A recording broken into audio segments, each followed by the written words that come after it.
Yan. Hello mga beshi. Gagawa tayo ngayon ng cream o ice candy. Naglagay ako ng 1 can of condensed. Yan siya. And then, naglagay rin ako ng 1 can of ebak. So, 6 liters of water.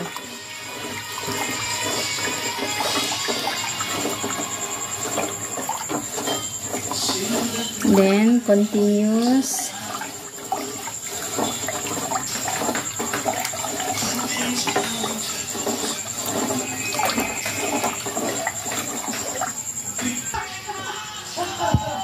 Then, gumamit ako ng strainer para sa aking 1 cup of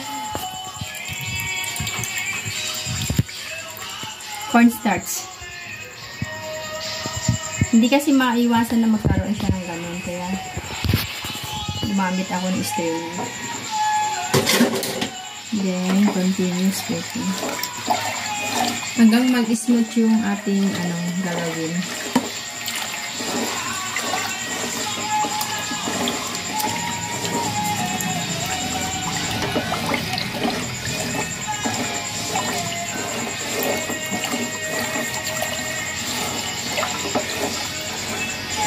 Huwag pong lakasan ang ating apoy.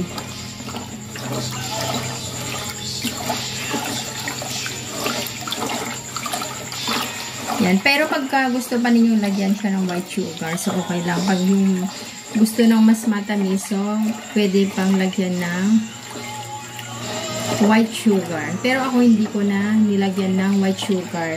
Ang nilagay ko na lang kondensada at ebak. 1 can of ebak. Yan. Kumukulo na siya mga beshi. So, hintayin pa natin siya na kumulo ng husto. Para mas maganda yung kanyang pagka-mix or mas gaganda ang kanyang mas may konting lapot.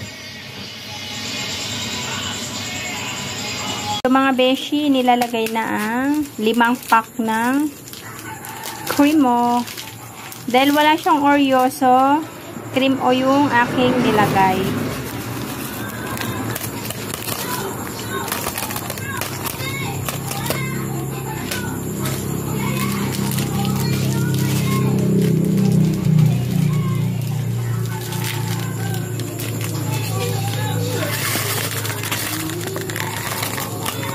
Pwede bang pumuruhan niya? So, andyan na po. Mix ko na.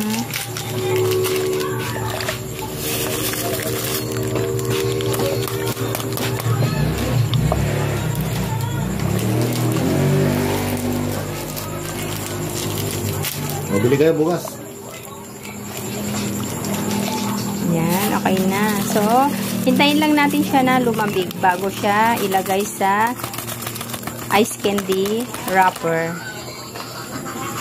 Thank you for watching. Bye-bye! Ito na nga mga beshi, ang resulta ng aking ginawa. So, ito po siya. Then, nilagyan ko siya ng another cream ulit. Yan. So, bukas, matigas na ito mga besh. Thank you for watching everyone. Bye-bye!